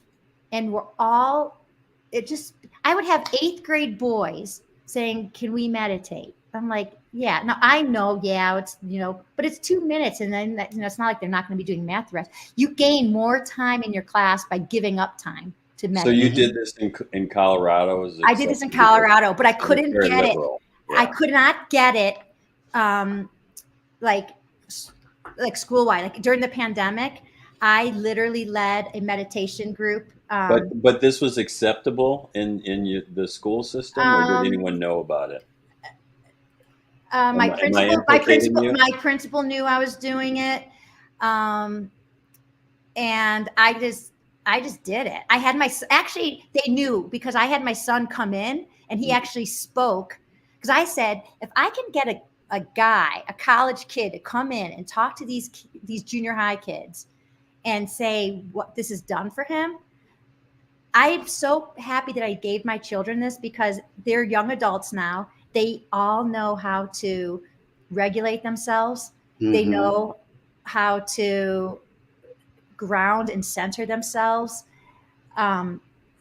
It's like I said, it's the best gift I gave my kids. The second best gift was probably the dog that I was holding out, and I finally broke down and got a dog. But that was also a gift for me too. So yeah, I think I highly recommend meditation. Yeah, meditation for sure, all day. Yeah. Well, I'm going to need it during late October and November. I know. I feel bad for you guys, because out here in Colorado, because we're not really a swing state, and we're not going to see any ads really. Well, I'm in New York, so. Oh, now what's going to happen for you guys? New York is always heavy Democrat. I'm in Maryland. I'm on the border of DC. I'm in the heart of it. I'm trying to get back to Cleveland before the. Are you really? The election, yeah. So Eric, where in New York are you? I'm in Rochester, which is, we're near Canada. I mean, we're like 3 hours to Canada. We're 7 hours from New York City. It only takes me 3.5 hours to get to Cleveland. So. Okay. Did you do the Toronto trip when we were in 8th grade? No, I didn't. I didn't have any friends. You probably didn't even know I existed until. Tell the truth. I didn't know. Exactly. I didn't know. Correct. Invisible Man. Were they exactly? So who were you friends with? Mark Nance and Danny Tucker. Oh, well, I know those guys. Mm-hmm. So then I probably did know you. I do have to apologize. It's okay. I have such a bad memory. Like, I tell people I'm the best person to tell secrets to. It's not that I'm not paying attention. It's just I won't retain it at all. But do you remember Gabe? Yeah, I remember Gabe. Gabe doesn't remember me. No. And I'll tell the story again. Eric held this 40-year plus grudge, thinking that I made the baseball team over him, and when I was actually the manager.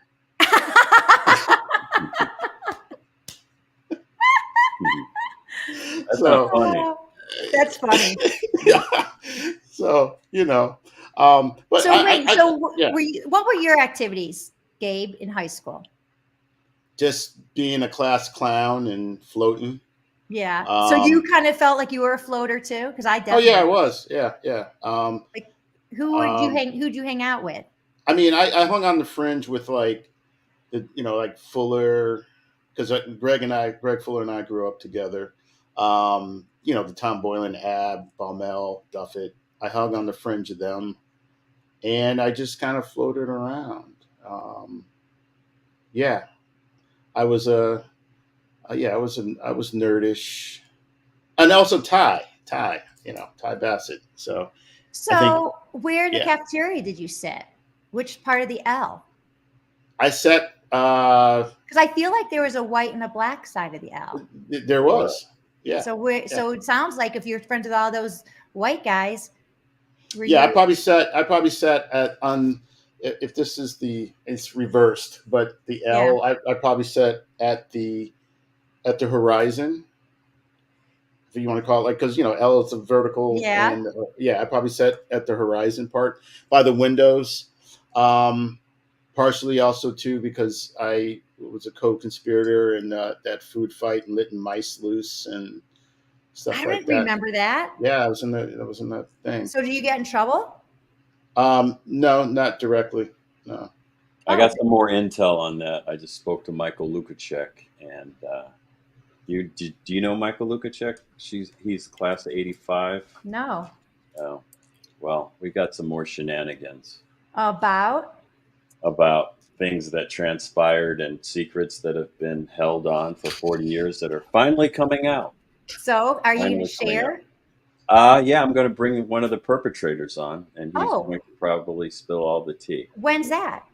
After he gets a knee operation. So. Oh, I thought you were going to say after he gets out of his witness protection program. But yeah, one of the memories I have of you, Susie, that was very endearing was, I think it was right after. Yeah, it was after senior year. It was the summer. Somehow or another, being up at Shaker, outside, and I think we just had the most random conversation. And I think that was like maybe the first time having a conversation. Yeah. Yeah, and it was like, and then you disappeared after that. And I think it wasn't until the 35th reunion that I saw you since that time outside. I think it was like outside by the football field or something like that. But yeah, that's Yay. very enduring memory. I'm glad you have that memory. Yeah. I got to put that into my head too, so I can share it. There you go. What's that movie? Oh, God, I loved it. The Spotless Mind. Yeah, the Eternal Sunshine. The Spotless Mind. Carrey. I got to see that. You've never seen that movie? No. That's a good movie. Don't see it with me because I'll be like telling you stuff that I'm not supposed to say. My kid's like, I can't believe you just ruined the movie for me, Mom. So it's a good movie. I want you. You're gonna watch it, and then you're gonna text or call me, and then we'll talk about it. All right. Hey, do you want to be on our political? Or you want to come on with us during the? We're gonna have election night. Election night. On election night? I don't know. So it's on a Tuesday. Yeah, we're gonna probably switch over to Zoom, so that way we can have more people. Yeah. And let me see let's see. So that's going to be. And you can just drop in. You can drop in for like 2 seconds. Yeah. Whatever. Is it going to be the 5th? Tuesday, November 5th? Yeah. Okay. So what are we at? An hour and 33 minutes in. We got to start asking you some questions. We got the easy stuff out of the way. Yeah. I don't know. So probably what surprised you most after you left the Shaker environment? I just see the rest and relaxation class at Shaker, and I took that class. Yeah. That was with Farron in the dance room. Okay, sorry, I just got distracted. So squirrel. But you got to do this too. You got to do the what? Do the battle cry. Oh, I have to do the battle cry. Yeah. VICTORY. That's the Shaker battle cry. VIC. Yeah. Okay. Is that it? Thank you. Yep. Did I get it right? The spelling was correct. I was kind of worried. Oh, you know what? Every single cheer that a Shaker cheerleader does, we spell because we want you it's like DEFENSE defense. Do it. Put your minds to it. I mean, we spelled everything. Yeah. What's your fondest memory at Shaker? Shaker? Yeah. Oh gosh. When you think of Shaker, what pops in your head? when you walk the hallways, or what rang true? What did you remember most fondly?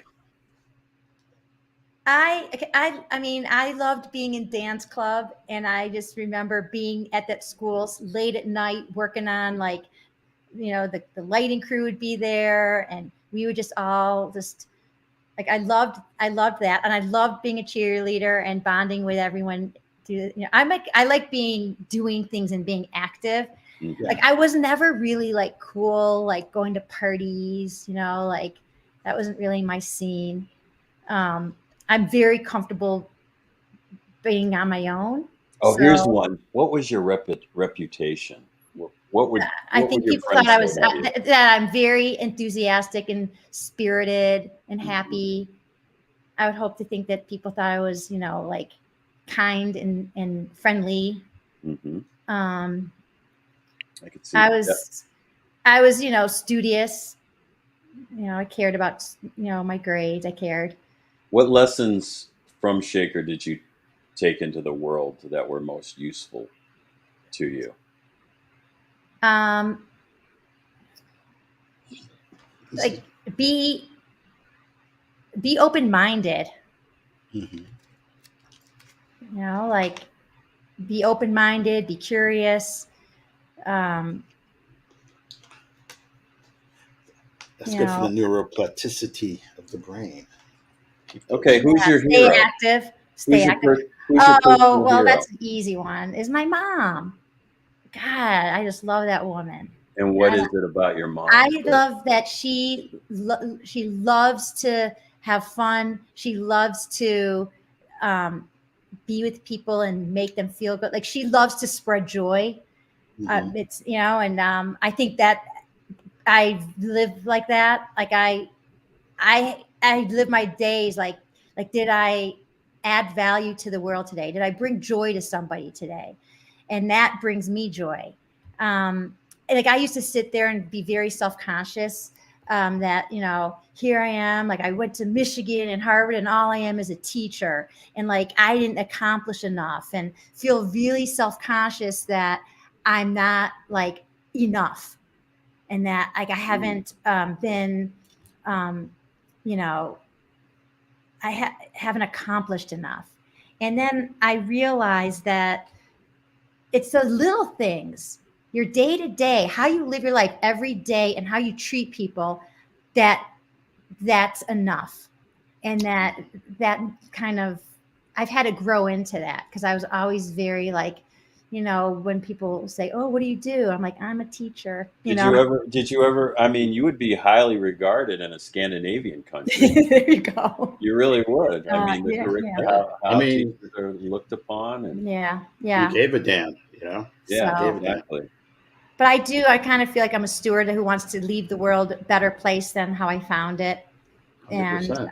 I just kind of feel like a sense of responsibility to Hmm. to others. Yeah. It's not about me. It's about what I can do for us. It's something I always would tell my kids. Make sure you have a great day, and I'd say have a great day, but make sure you make it a great day for someone else. Nice. Right. Like, Right. it's not about you. It's about, Yeah. what did you do for someone else today? And that's kind of how I live. Service above self, or selfless service. Yeah. And, like, Yeah. when people say, like, what they, I'm, it's what you do, like, like your career, like, that doesn't really impress me as much as how you treat people, Hmm. and how you And make most them. importantly, animals too. Oh, of course. There you Yes, go. that tells you a lot Yeah. about a person, how Yeah. they treat animals. I remember, dating, right? Like, you can Yeah. tell a good, it's a good person when you see how they treat the wait staff.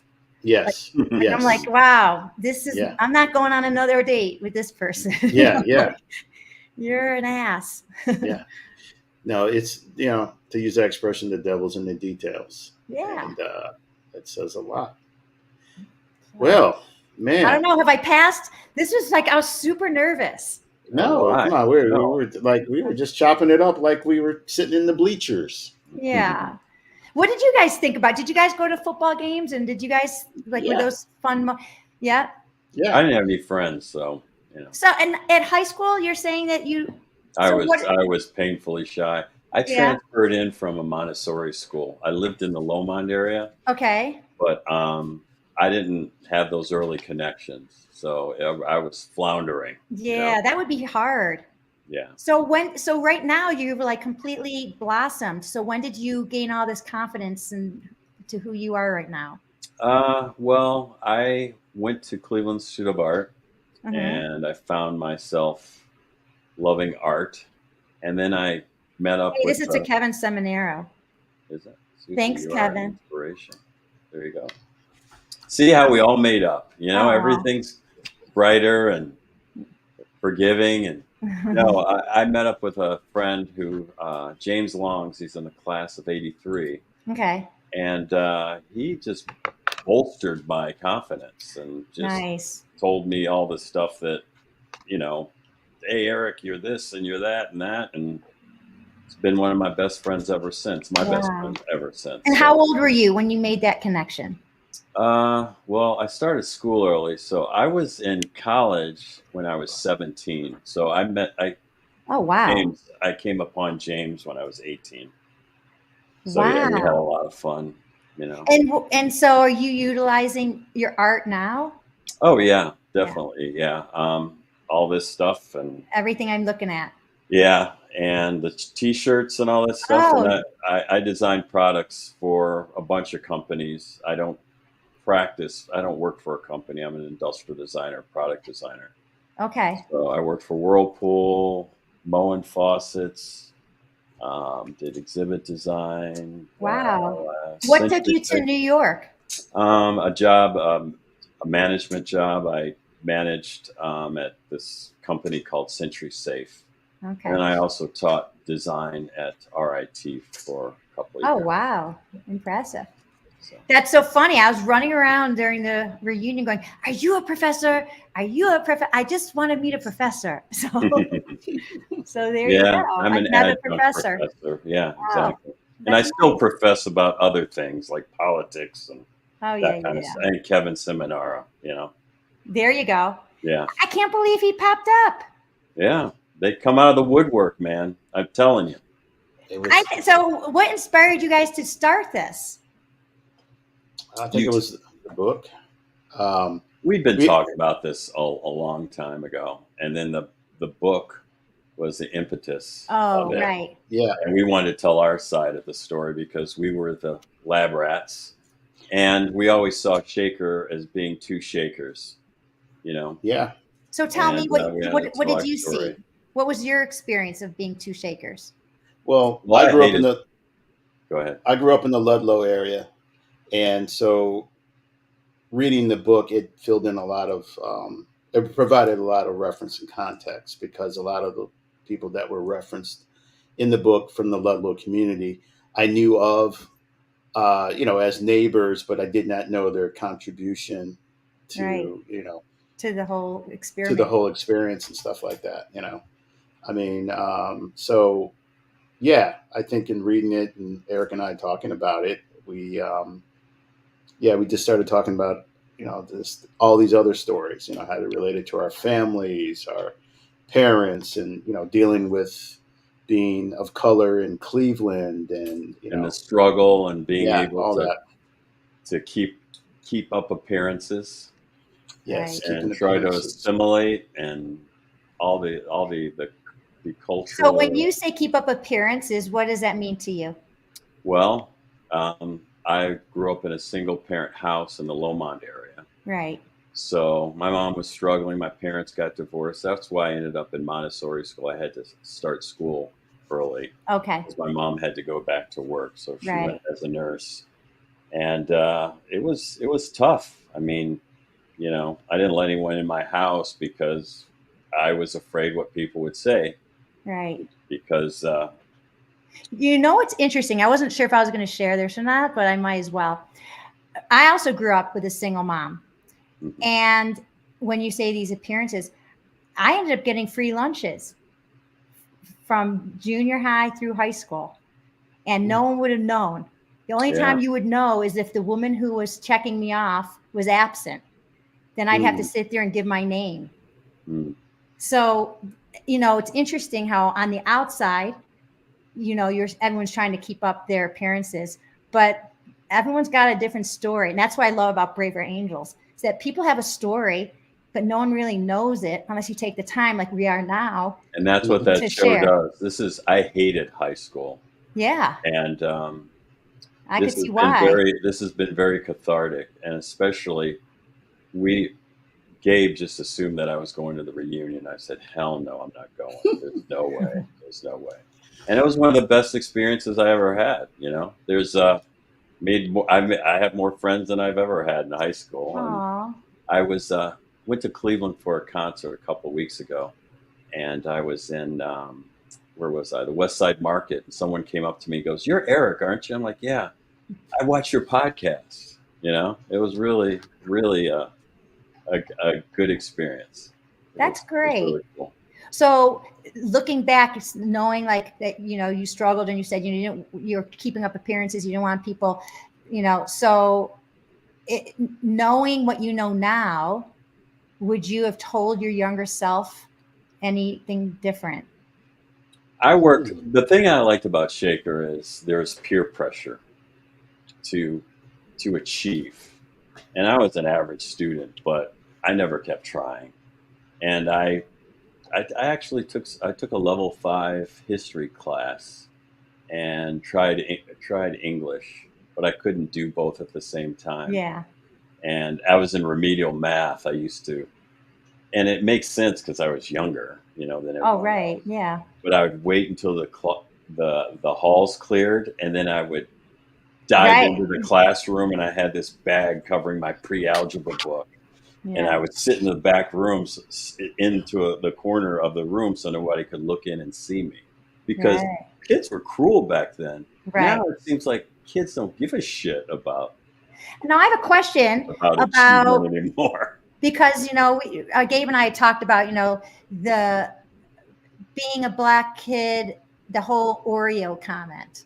If you were in an upper level class, quit acting like an Oreo. Like, was that a real thing, or is that just people Not for talking? me. Nobody knew me, so I didn't really have to worry about that. Yeah, it was a real thing. I mean, I think about, the fact that I was a floater. I've often was labeled as a wannabe or Yeah. Oreo and stuff like that. And yeah, there's that. And how's that play in your life? I think it was, yeah, certainly a certain amount of self-consciousness over, at times. But I think over time, I am who I am, and so people are gonna project whatever they want on you. My favorite line is, "It's none of my business what you think about me." Yeah, and that's like the skin you have to develop, You do. and because you only get one shot at this life, and the way I look at it is just between your sunrise and your sunset, it's about that dash and what you've contributed Yeah.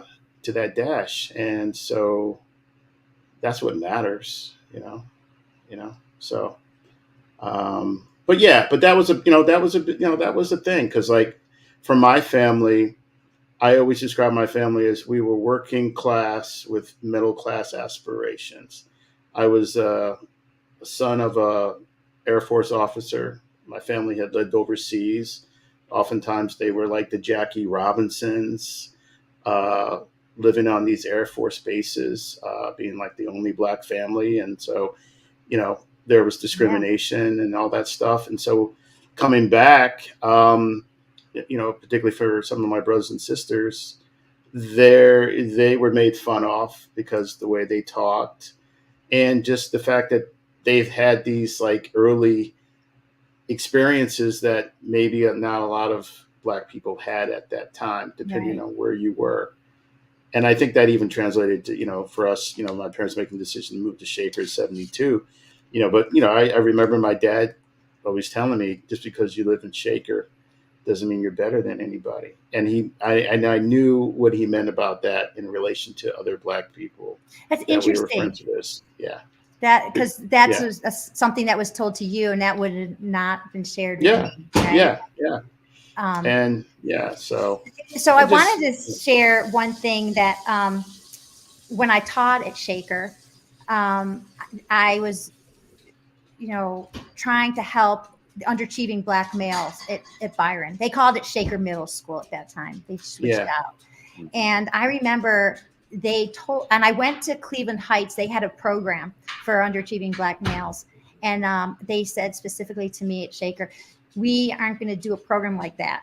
And I was like, why would we do that? This sounds so good. And they're like, because if we have the program, then that would mean that we have underachieving black males. Keeping up appearances. But we actually do. So maybe we should do something. Yeah. And I was so shocked by that response from them. And then I was disappointed, of course. Yeah. And I ended up leaving. And then not too long after I left, the MAC scholars showed up. And that was, to really be boosting the pride of doing well at school and supporting each other. Right. Within that process. We would definitely want to get Mr. McIntyre on this. Oh, man. If you could help us with that. Yeah, exactly. Could you? I don't know anything. No, wouldn't be able to, but that would be fabulous. That would be fabulous. Yeah. Because, I think peer pressure. When I think about the relations of Black Shaker students in relation to maybe Shaw, East Cleveland, or JFK. Right. There was this perception that, you're a bunch of bougie and uppity. Yeah. And, that often, provoked violence. And, I remember we were at a basketball game at Warrensville Heights. Yes. And a big fight broke out. And I was so scared. I'm like, what is going on? It was nuts. Yeah. So and then we didn't have lights back in the day. Yeah. No. Football games. All our games were on Saturday afternoon. Right. I'll never forget that one. It must have been a homecoming game at Shaker, but it was a bunch of guys, I think Trevin and a few other folks. They went over to the other side, and it was just watching a swarm of Heights people come down and engage with them, and then people running away and stuff like that. It was at a daylight game, but it was just of course, yeah. But that was that stuff was brutal, man, and often fatal for some folks. So did you have? So you didn't have any people you were connected with outside of Shaker that you were friend, or it was just when you said blacks from Shaw or from Cleveland Heights or whatever. No, I didn't have any connection from anybody from those schools in that regard. Hey, what was your rapid transit stop? I was Southington off of Van Aken. Okay. Yeah. And were you just Van Aken since you were Lomond? I would be either Avalon or the next stop. Which would be Linfield. Linfield, yeah. So you don't have anybody at Warrensville Center Road? No, you're the first, especially on the Green Line. Yeah, on the Green Line. Yeah. I lived right on Warrensville Center Road. I haven't rode the Green Line since I was 6 years old. I rode it yesterday or Sunday. What? Yeah, I went back to see ELO concert. You're kidding. How was it? Yeah, it was awesome. What a great concert. Yeah. Here's another thing. I always count the black people. I only counted out of 20,000 people, there was 2 of us. What? Isn't that crazy? Wow. 2 of us. 2 of us. Yeah. That's what, they're cognitive dissonance. Yeah, cognitive dissonance. I think that's another thing. If you're coming from Shaker, depending cultural exchange. Yeah. Cultural exchange, if you're open and receptive to it. Because especially with music and stuff, people would trip out that. Okay, did you think? And I think it's because of, our homecoming dances, right? I felt like they were super. I thought they were fun. I feel bad, Eric, because you probably didn't go because you were. Oh no. Yeah, of course not. But I just felt like the dancing was pretty fun. Yeah. I mean, witnessing. I danced at the reunion. There you go. But it's that, so all these other intangibles, especially going out into the real world. And we can use the term code switch and traveling between worlds. And Shaker provided that skill iPod, set. that pod. Yeah. Yeah. So I have Yeah. a question, because I mean, being out here in Colorado, I really don't have Black friends. I have a few Black acquaintances. So I started doing West Coast swing, and I go dancing on Monday Oh nights. wow. Yeah, it's super fun. Yeah. And so there's, some Black friends I have there, but I don't have a lot here. So it feels like when I go home, like it just feel like there's a lot more color going on in Yeah. than It's very here. nuanced. Yeah. Yeah. And so how is it for you guys in your lives? Like, are most of your friends Black, or do you have a lot of white friends? Like, it not outside of the Shaker connection. For me, it mirrors the Shaker connection for me. Okay, that's good. Yeah. That's nice. Especially like living in New York all those years. Right. I would say there was always somebody that I would look at and interface with, and I'm like, okay, I know your Shaker counterpart. Yeah. And so that was always, interesting about that. And the military, not so much. Oh, really? That's interesting. Yeah, I mean, I obviously went in as an older soldier, but it was slightly different, and a lot of that was based on our caste system, social econ and caste system of how people interface and stuff like that. But in my professional life and personal life, I like to think of it as consistent with diverse, because that's nice. That's just how I roll. Yeah, I just don't feel like I'm given. I just don't have the opportunity. It doesn't feel like as much. What about you, Eric? Well, my experiences, my friendships were basically built from places that I worked. Mm-hmm. And I carried a few friends from college. And I guess the few Black people that I went to college with at Cleveland Institute of Art, we kept up with each other, but I had just as many white friends. And I'm not, I have more acquaintances. I have a few close friends, but more acquaintances than anything else. Yeah. Yeah, I'm probably the same. Like, I have some tight friends, but I don't require a lot. So yeah. Mm-hmm. And I will say this about, like, especially when, like, people talk about DEI and stuff like that, or like people are put into positions of DEI or whatever, policy, whatever. My whole thing is, if you don't have meaningful DEI in your personal life, you can't fucking talk to me about DEI. Mm-hmm. Because it's about the interpersonal relationships that you have. Mm-hmm. Then you can speak on that. But, because if somebody, went to grad school and took a bunch of courses, and yet their meaningful interpersonal relationships don't reflect that, then it's like, get the fuck out of here. And I've experienced that. I was very naive moving from the different positions that I held. And in my field, there aren't a lot of Black people, of course.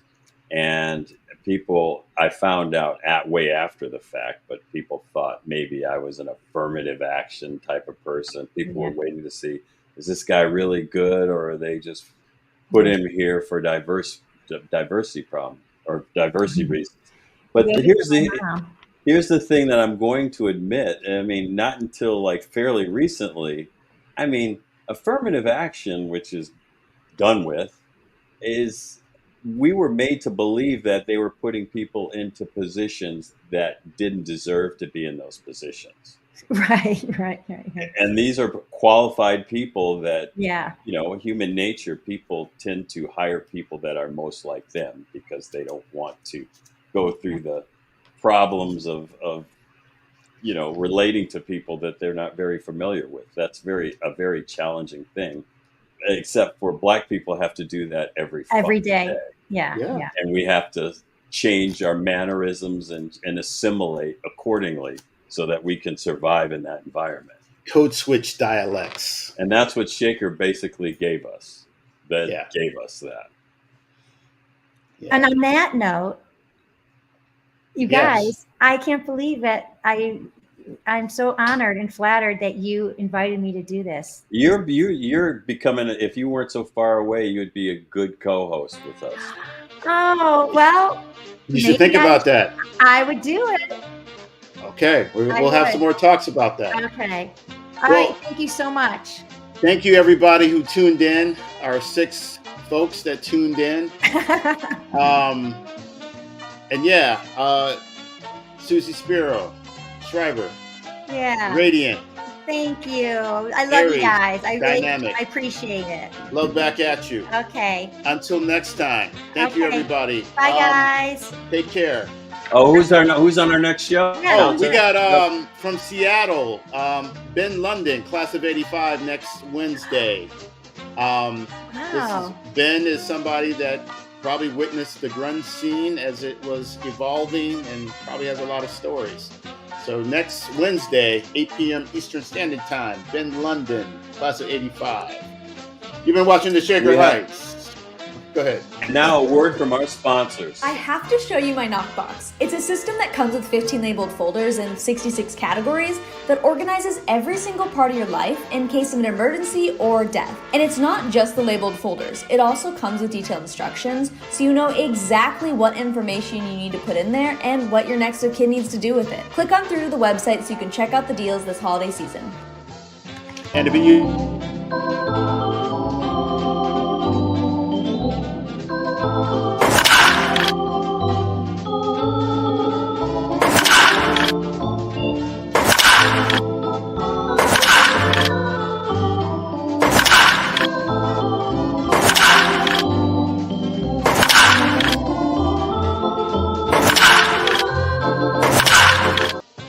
All right, we're running a little longer. Okay, guys.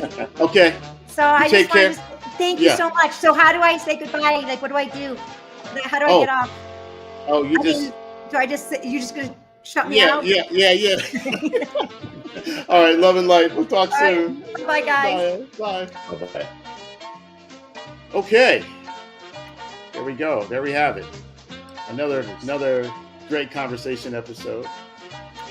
Thank you all for watching. Next Wednesday, make every day count, like Susie was saying, because we're living in crazy times. So, one day at a time. That's all you got. Fear is the devil. Okay, that's it. Have a good night, everybody. Have a good night. Super Moon. Super Moon. Oh!